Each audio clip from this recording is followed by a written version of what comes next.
कोई भी कहे कि भूखे रहने से ये होगा, प्यासे रहने से ये होगा, नर बलि करने से ये होगा, कोई चमत्कार होने से हमारी तरक्की हो जाएगी। तरक्की आपकी अच्छाई से होगी, आपकी मेहनत से होगी, आपके त्याग से होगी, आपके समय का ध्यान रखने से, समय प्रबंधन से होगी। नहीं है बुद्ध का रास्ता, बाबा साहब का रास्ता सीधा रास्ता है, बहुत ऊंचा रास्ता है। किसी का नाम लेकर के तुलना करने की जरूरत नहीं, ना ऐसे गीत गाने की आवश्यकता है तुलना करके, ना किसी को चढ़ाने की आवश्यकता है, ना किसी के धर्म पुस्तक का नाम लेने की आवश्यकता है। महामानव बुद्ध बोधिसत्व बाबा साहब डॉक्टर अम्बेडकर सभी प्रेरणाशों को नमन करते हुए मंच पर विराजमान कलाकार चाहूंगा कि उनके कार्यक्रम को डिस्टर्ब किया, लेकिन समय और परिस्थिति को देखना, रिसोर्सेस को देखना और जो श्रोतागण है उनकी मजबूरियों को देखना, ये व्यक्ति का और आयोजक गण का ये विशेषाधिकार होता है। तो इसलिए हम क्षमा चाहेंगे बीच में विघ्न फैलाने के लिए। इस समय क्योंकि गांव की खासतौर से हमारी माताएं बहनें बैठी हुई हैं, छोटे छोटे बच्चे बैठे हैं, कुछ बातें आप लोगों से ज्यादा करना चाहेंगे। जो लोग बाहर से आए हुए हैं तो उन चीजों को अधिकतर जानते हैं, लेकिन जो हमारे गांव के लोग हैं, हम चाहेंगे कि वो लोग जो विकास की मुख्य धारा है देश की और समाज की, उस मुख्य धारा से जुड़ें। और निश्चित रूप से शहर में और गांव में बटा हुआ जो देश है, ये माना जाता है कि गांव अभी शहरों से पीछे है। हालांकि जो बड़े से बड़े लोग हैं, अधिकतर उनकी पहली या दूसरी पीढ़ी जो उनके पूर्वज थे गांव से ही निकले थे। गांव का ही देश है भारत, लेकिन फिर भी अर्बनाइजेशन जो शहरीकरण कहते हैं या औद्योगिकरण कहते हैं, उसके अंदर शामिल हुए बिना, शिक्षा के क्षेत्र में शामिल हुए बिना विकास असंभव है। और खासतौर से वो लोग जो गांव के अंदर पैदा हो रहे हैं, उनकी इच्छा शक्ति, उनका मनोबल बढ़ाना उन लोगों का कर्तव्य है जो लोग गांव की मिट्टी से, यहीं से पढ़ लिख करके यहीं के स्कूल कॉलेज में गए। मुझे आज भी याद है कि मैंने यहीं पर तख्ती बुद्ध के साथ अपनी शिक्षा शुरू की। यहीं पर मास्टर कचूर मोदी जी, मास्टर गंगाराम जी, जिनके नाम आपने सैकड़ों हजारों बार सुने होंगे। आप में से कुछ लोग ऐसे हैं जिन्होंने उनको पढ़ाया भी होगा, लेकिन मुझे लगता नहीं कि शायद मेरे बाद की पीढ़ी को उन्होंने पढ़ाया होगा, उससे पहले शायद वो नहीं रहे होंगे। तो हमारे बच्चे, हमारे युवा खासतौर से इन चीजों पर ध्यान दें जो चीजें समाज को दो हिस्सों में बांटती। अगर कोई आदमी आगे बढ़ा है तो क्यों आगे बढ़ा? हम जब छोटे बच्चे थे तो एक बार हमसे कहा कि आपको एक नाटक करना है, उसमें सिकंदर की भूमिका निभानी है। तो निश्चित रूप से जब सिकंदर की भूमिका निभाने की बात हुई तो हमने टीचर से पूछा, सिकंदर के बारे में ज्यादा जानकारी नहीं थी।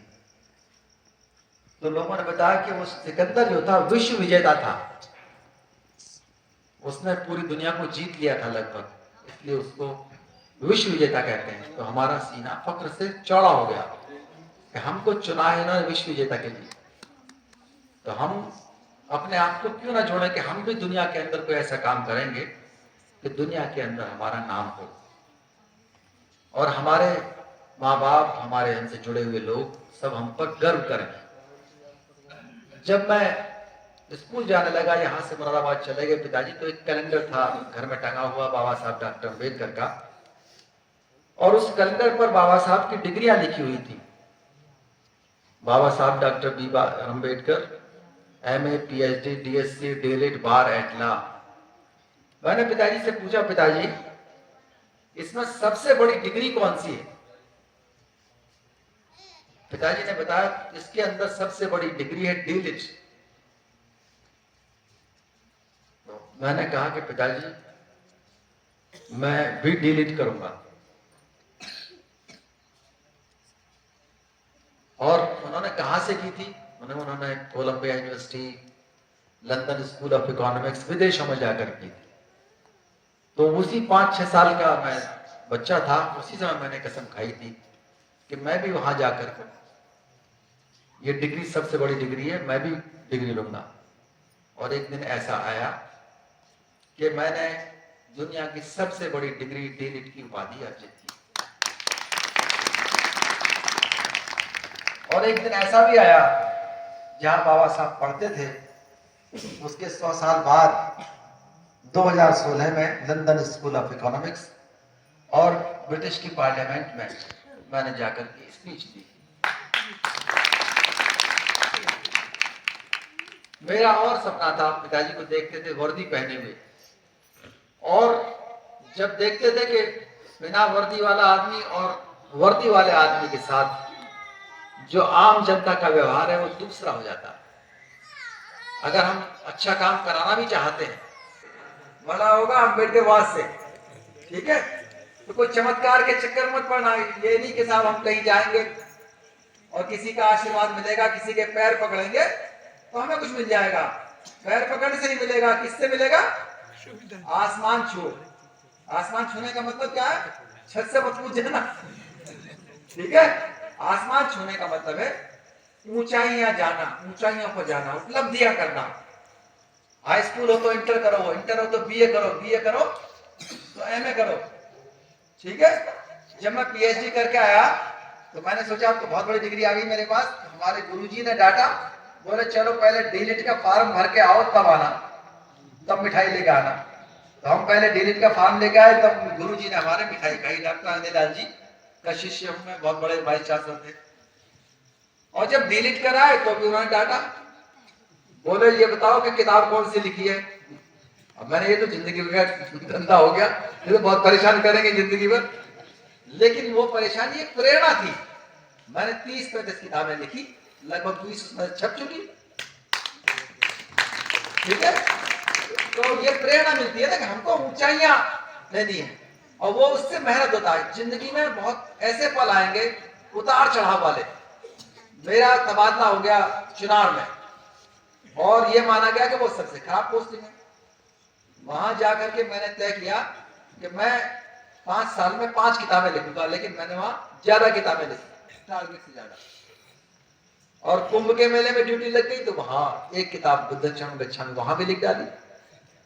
तो जब भी कभी ऐसा आए कि हाँ चैलेंजेस ज्यादा बढ़ गए, उस चैलेंज में आपको कहीं ना कहीं कोई ना कोई अपॉर्चुनिटी होगी। अगर हम जिले में रहते हैं तो हमारे पास समय कम होता है, हम लिख नहीं सकते, पढ़ नहीं सकते, भाषण नहीं दे सकते। हो सकता है मैं किसी जिले में आज एसएससी पोस्ट हो गया होता, मेरे बैच का ही लड़का कल एसएससी मुरादाबाद हो गया है, अगर उसकी जगह मैं हो गया होता तो यहाँ आ नहीं पाता आपके बीच। हर चीज के अंदर एक अच्छाई छुपी है, और हो सकता है कि मेरा आज का जाना यहाँ के कई बच्चे कल को आईएएस आईपीएस बने, बहुत एसएसपी बने, वो मेरे लिए एक बड़ी उपलब्धि होगी। खैर आप लोग मेरे संपर्क में भी रहिए, मैं आपसे सीखता भी हूँ, आपको सिखाता भी हूँ। मेरा तो 2 पक्षीय समझौता है लोगों से। मैं पढ़ता भी हूँ, पढ़ाता भी हूँ, सीखता भी हूँ, सिखाता भी हूँ। और मैं धन्यवाद दूंगा रूपराम जी को, देवेंद्र जी को। इन्होंने इतनी अच्छी परंपरा डाली है। हालांकि पिछले साल से थोड़ा सा इस बार लग रहा है कि कम लोग आए हैं, लेकिन अगली साल उन्होंने स्टडी की कि आपको कहीं भी जाना है जीवन में आगे बढ़ने के लिए, खुद के समय को, खुद के जीवन को आपको ऑर्गेनाइज करना पड़ेगा। कैसे करें उसके ऑर्गेनाइज? बाबा साहब डॉक्टर अंबेडकर ने 2 शब्द बताए, सिंसियरिटी और इंटेलेक्ट, गंभीरता और बौद्धिकता। तीसरी चीज जोड़िए, अगर आपको और श्रेष्ठ से महान बनना है तो आपको उसके अंदर समाज का जो गतिशील वो है चरित्र, उसमें स्थायी परिवर्तन लाना होगा। अगर महान बनना है तो समाज में बहुत कमियां रहेंगी, वो कमियों को आपको दूर करना है, तब आप श्रेष्ठ बन करके आप महानता की तरफ जाओगे। आपके अंदर इतनी क्षमता आपको पैदा करनी है, आपको 20 स्किल्स पैदा करनी है कि हम आपस में मिलजुल करके काम कैसे करें।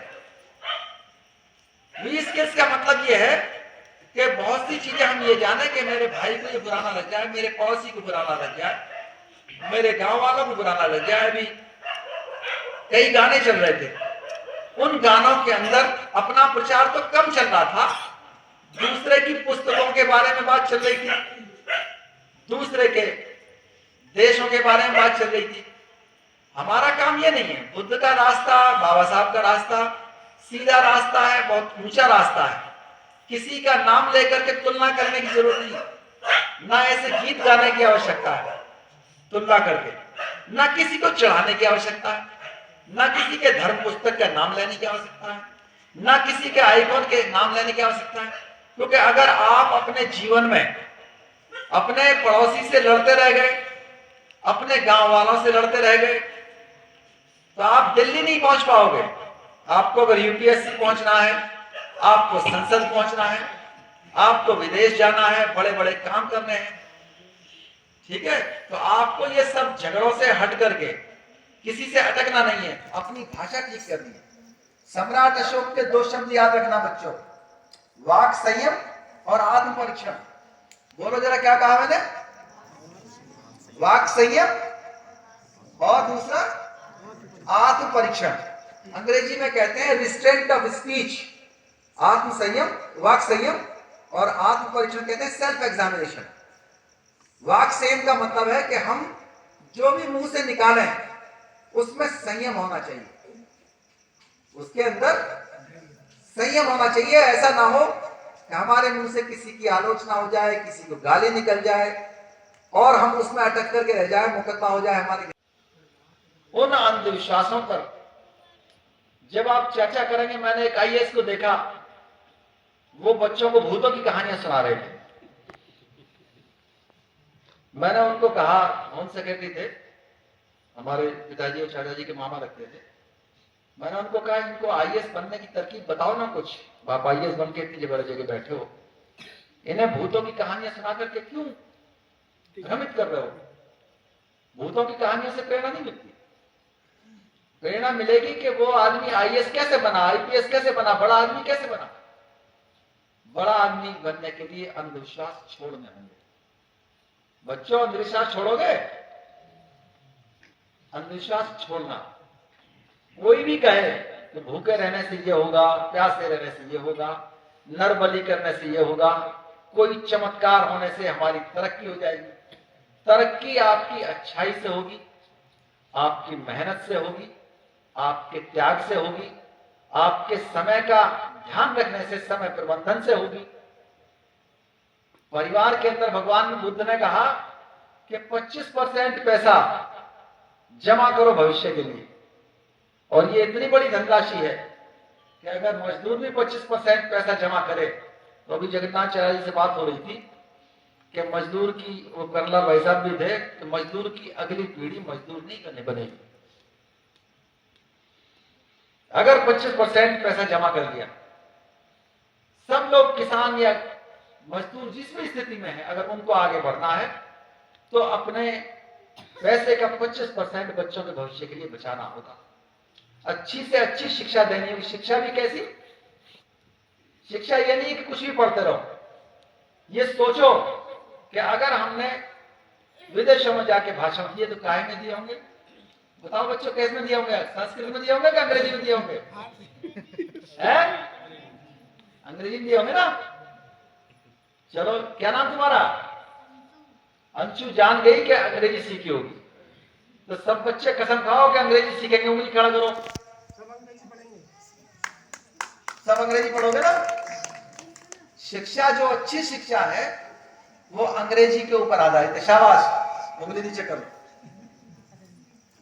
दुनिया के अंदर जो लोग अंग्रेजी नहीं जानते, नहीं बोल पाते, नहीं समझते, नहीं लिख पाते, वो लोग 33% मरे हुए आदमी के समान है।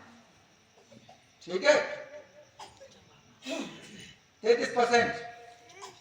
दूसरा, जो लोग ड्राइविंग नहीं जानते, गाड़ी चलाना, 4 पहिया की, 2 पहिया की, वो लोग भी 33% मरे हुए आदमी के समान है। कितना परसेंट हो गया? जोड़ो। तीसरा, वो लोग जो इंटरनेट पर नहीं है, जो इंटरनेट का इस्तेमाल नहीं करते। हालांकि बिल गेट्स तो कहते हैं कि वो आदमी मरा हुआ है जो इंटरनेट पे नहीं रहता, 100% ही मान लेते हैं, लेकिन हम फिर भी अपने देशवासियों को कहते हैं भाई 66% इन्हें थोड़ा सा रहने दो, रियायत दी जाए। तो अगला 33% और मर गए। कितना हो गया टोटल? तो 1% बचा ना, बस 1% बचा बस। तो वो 1% बेकार चला गया। हमारे गरीबी के जो कारण हैं, उन कारणों में ऐसा नहीं है कि हमारे बाप ने क्योंकि पैसा कम छोड़ा था या हमारे पिताजी की तनख्वाह कम है इसलिए, ऐसा नहीं है। गरीबी के पीछे बहुत से कारण ढूंढे गए हैं। अंतरराष्ट्रीय स्तर पर काम हुए। अभी अभिजीत बनर्जी को और उनकी वाइफ को नोबेल पुरस्कार मिला। उन्होंने और अमर्त्य सेन नोबेल पुरस्कार विजेता थे। उन्होंने बाबा साहब डॉक्टर अम्बेडकर की इस बात पर बल दिया कि हमको समाज का विकास भी साथ साथ करना चाहिए आर्थिक विकास के साथ। तो आपको ये ध्यान रखना पड़ेगा कि अपने परिवार का माहौल, अपने आस पड़ोस के लोगों का, अपने पे बैक टू सोसाइटी करने का, लोगों की मदद करने का जज्बा आपके अंदर होना चाहिए। अगर पढ़ाई लिखाई आपने इस हिसाब से नहीं की जिस हिसाब से वर्दी पहनकर अच्छा काम आसानी से करा सकते हैं।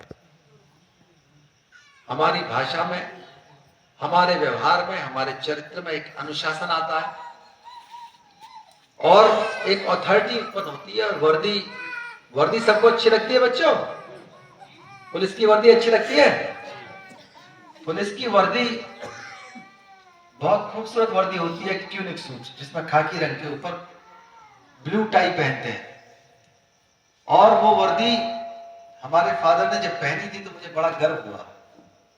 और उन्हीं दिनों पिक्चर आई थी प्रेम कहानी, राजेश खन्ना की और शशि कपूर की। शशि कपूर बहुत खूबसूरत तो वैसे ही था, उसने भी वो ट्यूनिक की वर्दी पहनी। तो हमें लगा कि ये इतने बड़े नायक हैं और वर्दी पहने में, तो मुझे भी वर्दी पहनी, मुझे भी पुलिस अफसर बनना है। और मैं आज आपके सामने पुलिस अधिकारी के रूप में हूं। तो हमारी सोच हमें आगे ले जाती है। हम प्रेरणा कहीं से भी ले सकते हैं। जिसको प्रेरणा लेनी है वो पहाड़ से प्रेरणा ले लेगा कि हमें पहाड़ की तरह ऊंचा होना चाहिए। जिसको प्रेरणा लेनी है वो खाई से ले लेगा कि हमें सावधान रहना चाहिए। जिसको प्रेरणा लेनी है पेड़ों से ले लेगा कि हमें स्थिर रहना चाहिए। पानी से ले लेगा कि हमको मुलायम रहना चाहिए। प्रेरणा लेने के लिए आपके चारों तरफ बहुत सी चीजें हैं। और जिसको प्रेरणा नहीं लेनी है, अभी एक हमारे यहाँ एक शेर घूम रहा था, वो कह रहा था मैं तो शेर हूं, आदमी बनने के लिए तैयार नहीं है। नहीं, मैं तो शेर हूं, ये मेरे बच्चे हैं। मैंने कहा भाई इंसान बनो, आदमी बनो। बच्चों, ये जो हम सोचते हैं, भगवान बुद्ध ने कहा है कि तुम वो हो जो तुम अपने आप को बनाते हो या तुम सोचते हो अपने बारे में। और जिसने अपने बारे में सोच लिया कि मुझे इस रास्ते जाना है, वो विचार ही आपको दाएं बाएं ले जाएगा, आगे ले जाएगा, ऊपर ले जाएगा। जिस समय भी सोच लिया। बड़े बड़े विद्वानों ने कहा जब चार लोग मिलेंगे तो पांचवा विचार पैदा होगा। वही स्थिति बच्चों तुम्हारे जीवन के साथ है। लेकिन बच्चों के साथ उनके माँ बाप को भी ध्यान देना होगा। तरक्की आखिर किन लोगों की होती है? तरक्की उस परिवार की होगी जिस परिवार के अंदर माँ बाप झगड़ा कम करते हो। झगड़ा ना करते हो तो बहुत अच्छी बात। जिस परिवार के अंदर महिलाओं का सम्मान हो,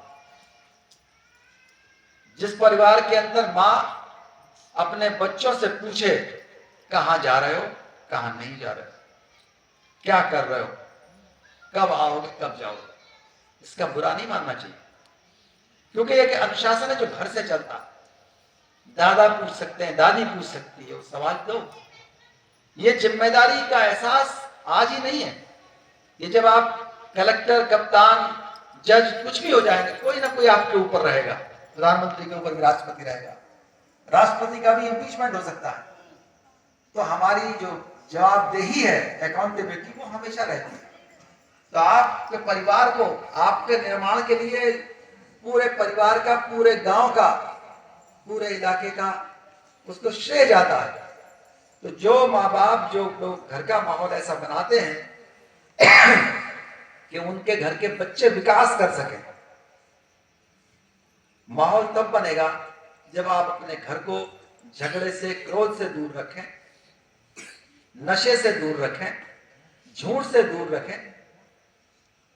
जो पंचशील का पालन है, जिन घरों के अंदर हुआ, यहां जितने बैठे हुए हैं मैं जानता हूं, अगर वो 4 भाई हैं, अगर उनमें चारों भाई ठीक जगह हैं तो पूरी तरह से पंचशील का पालन हो रहा है। और मान लीजिए 2 भाई हैं, एक भाई शराब पी रहा है, एक भाई झगड़ा कर रहा है, एक भाई गुस्सा कर रहा है, हो सकता है एक भाई बहुत ऊंचाई पे चला जाए, हो सकता है एक भाई पतन की ओर चला जाए। पूरी दुनिया के अंदर यह सिद्धांत है कि वो पंचशील का पालन जितना करोगे उतना आगे बढ़ोगे। दूसरी चीज, हम लोग जो सोचते हैं कि हमारी गरीबी हमें आगे बढ़ने नहीं देती। जो लोग गांव में पैदा हुए, कहीं ना कहीं पहली या दूसरी पीढ़ी में गरीबी का सामना करते हैं। जितने बहुत ज्यादा अमीर हैं उनकी स्थिति बहुत ज्यादा अच्छी नहीं होती, उनके पास क्योंकि जानकारी नहीं है, उनके पास नॉलेज की गरीबी। आपकी गरीबी इस बात की सजा है कि आपने या तो पंचशील का पालन नहीं किया, या आपने अंधविश्वासों में अपना समय खराब किया, अपनी ऊर्जा खराब की, अपने संसाधन खराब किए। तो निश्चित रूप से आप तरक्की के उन रास्तों पर नहीं जा पाएंगे। आप नायक बनना चाहते हो ना जीवन में, हीरो हीरोइन बनना चाहते हो, फिल्म की हीरो हीरोइन नहीं। हीरो कौन होता है? जिसकी बात माने लोग, जिसकी तरफ देखें, जिसका रास्ता पसंद हो। बाबा साहब डॉक्टर अम्बेडकर कौन थे? हमारे सबसे बड़े हीरो। ठीक है। गौतम बुद्ध कौन थे? हमारे सबसे बड़े नायक, सबसे बड़े हीरो। ठीक। ये हीरो कैसे बनते हैं? अपनी काबिलियत बढ़ा करके। क्योंकि अनुभव किया हमने कि उनकी बातें बहुत अच्छी बातें थी। नायक वो बनता है जो पहल करना सीखता है। और जो आदमी ये सोचता है कि मेरे माँ बाप ने कुछ नहीं किया, मेरे गांव ने कुछ नहीं किया, मेरे देश ने कुछ नहीं किया, मेरे समाज ने कुछ नहीं किया, उसकी स्थिति क्या होती है? वो यही सोचता रहता है, वो खुद कुछ नहीं करता। जबकि नायक क्या सोचता है? नायक ये सोचता है चलो किसी ने कुछ किया नहीं किया, मैं बच्चों के लिए भी करूंगा, माँ बाप के लिए भी करूंगा, गांव के लिए भी करूंगा, समाज और देश के लिए भी करूंगा, क्योंकि मैं नायक हूं। नायक पहल करना जानता है। पहल क्यों? वो सोचता है चलो दूसरा नहीं कर रहा, मैं करूंगा। हम लोगों ने रात को 12 बजे करीब 12 किलोमीटर की दौड़ लगाई।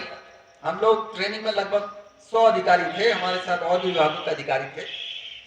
दौड़ लगा करके आए, लगभग 4 बजे वापस लौटे। हमारे जो अफसर था इंचार्ज, उसने कहा कि अब एक आदमी को संतरी ड्यूटी दे दी है सिपाही की तरह 3 घंटे।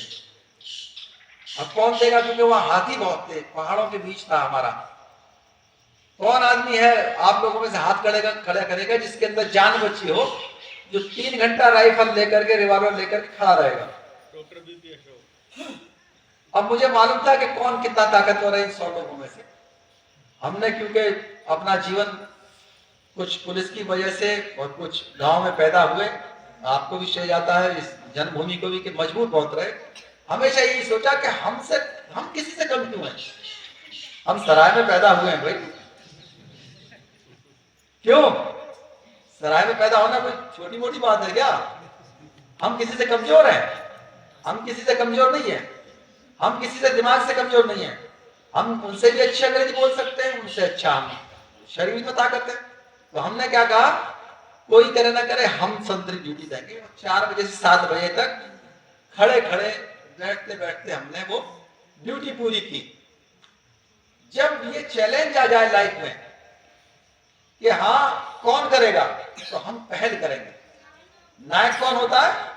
नायक वो होता है जिसकी उपस्थिति ही नहीं, जिसका लगे कि ये आज अनुपस्थित है, तो लोग सोचे कि वो अगर यहां होता तो और अच्छा होता। डॉक्टर देवी सिंह अशोक अगर आज यहां अच्छे होते तो शायद भीड़ 3-4 गुनी होती। गलत तो नहीं कह रहा हूं, क्योंकि शायद आसपास के गांव के लोग मुझे इतना नहीं जानते, जितना उनसे लगाव रखते हैं, मेरे बारे में अगर जानते भी हैं तो उन्हीं की तरफ से मेरा परिचय आपसे। तो वो नायक है इसलिए ये है, उसकी अनुपस्थिति में भी लगता है कि अगर वो होता तो ऐसा होता। पहल करना जानता है वो नायक, जानता है कि हाँ मुझे जिम्मेदारी लेनी है, और उससे जुड़ करके उसके गुरु उस पर गर्व करते हैं, उसके शिष्य उस पर गर्व करते हैं, उसके परिवार के लोग उस पर गर्व करते हैं, उसके गांव के लोग गर्व करते हैं, क्योंकि उसने नायकत्व दिखाया है। और वो अपनी जिम्मेदारी, अपनी हार की जिम्मेदारी दूसरों को नहीं देता, जीत की जिम्मेदारी को भी बांटता है। एक भावना होती है, टीम भावना। अब्राहम लिंकन के बारे में जानते हो? अब्राहम लिंकन का नाम सुना? कौन थे? अमेरिका के राष्ट्रपति थे, और दुनिया के 6 लोगों में जो महानतम लोग हैं, बुद्ध अशोक के साथ उनका नाम भी 5 छठा आता है, इतने महान थे वो। अब्राहम लिंकन ने अपने सेनापति को बुलाया, जनरल को, और उसने एक पर्ची लिख के दी, युद्ध शुरू कर दो। और उससे कहा जनरल से कि अगर युद्ध हार जाओ तो कह देना कि अब्राहम लिंकन ने आदेश दिया था, और अगर जीत जाओ तो कहना कि राष्ट्रपति ने आदेश नहीं दिया था, मैंने युद्ध खुद जीता है, मैं वार का हीरो हूं। तो हीरो अब्राहम लिंकन हुआ ना, उसने ये छूट दी अपने जनरल को कि तुम हीरो बन जाओ। वो ये नहीं सोचता, उसके अंदर टीम भावना होती है, वो लोगों के साथ काम करना जानता है, उसके अंदर सोचने की क्षमता होती है, उसके अंदर अपने आप को ऑर्गेनाइज करने की, अपने आप को ठीक करने की, अनुशासित रखने की उसके अंदर क्षमता होती है। इस पर स्टडी हुई अमेरिका में बहुत जगह। नेशनल दस्तक की आपसे गुजारिश है कि अगर इसको बचाना चाहते हैं तो नेशनल दस्तक को सब्सक्राइब करने के लिए रेड कलर के सब्सक्राइब बटन को दबाएं, फिर बेल आइकन की घंटी दबाएं। नेशनल दस्तक को बचाने के लिए बहुत जरूरी है कि हर खबर को शेयर करें, लाइक करें, कमेंट जरूर करें।